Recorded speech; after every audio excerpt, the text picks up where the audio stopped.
Reagan once said, "If we lose freedom here, there's no place to escape to. This is the last stand on earth." And this idea that government is beholden to the people, that it has no other source of power except the sovereign people, is still the newest and the most unique idea in all of the long history of man's relationship to man. This is the issue of this election. Whether we believe in our own capacity for self-government, or whether we abandon the American Revolution and confess that a little intellectual elite and a far distant capital can plan our lives better than we can plan them ourselves. Washington, D.C. for sure is full of bureaucrats and politicians who have accumulated tremendous power over our lives.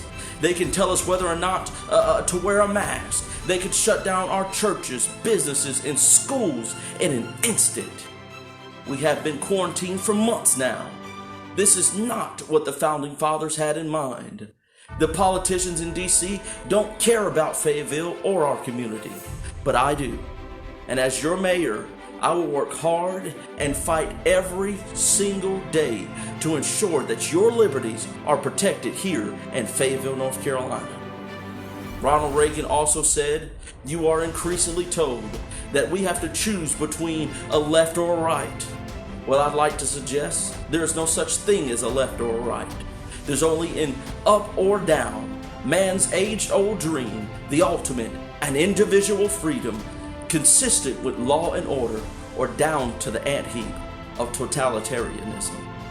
And regardless of their sincerity, regardless of their humanitarian motives, those who trade our freedom for little security have embarked on this downward course. I believe Ronald Reagan's words ring louder than ever in today's fight. Today we are told that socialism is the future, and if you don't agree, you need to shut up or conform. Big tech has been trying to silence the voice of the conservative and anyone who doesn't fall in line with their particular ideology.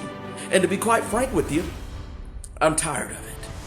For so long we have set back and allowed the little intellectual elite in the Capitol to tell us what to do. We have allowed them to run our country with no real results. Today's fight is not for a left or a right. Today's fight is not for liberal or conservative. Today's fight is for freedom.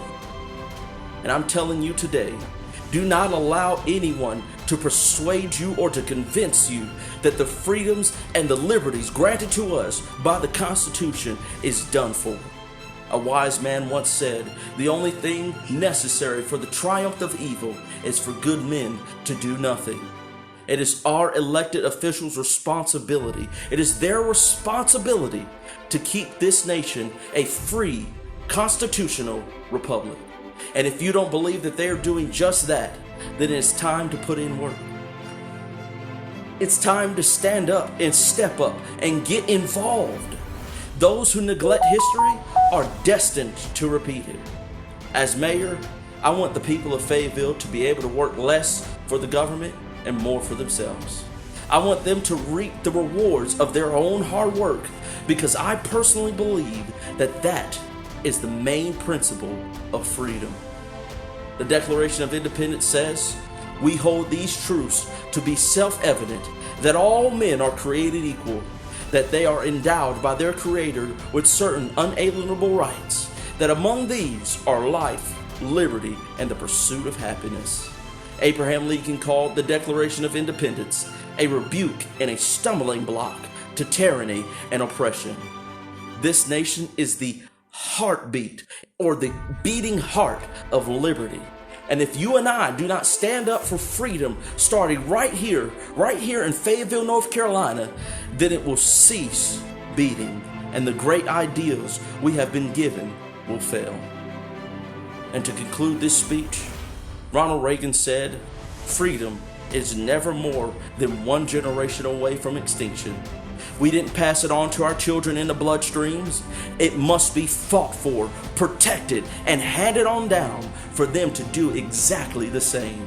Or one day, We will spend our sunset years telling our children and our children's children what it was like in the United States of America, where men were free. Stand up, Fayetteville. The time to preserve and to defend our liberties is at hand. So let's do it the right way. May God bless you, and may God bless America. Happy Black History Month.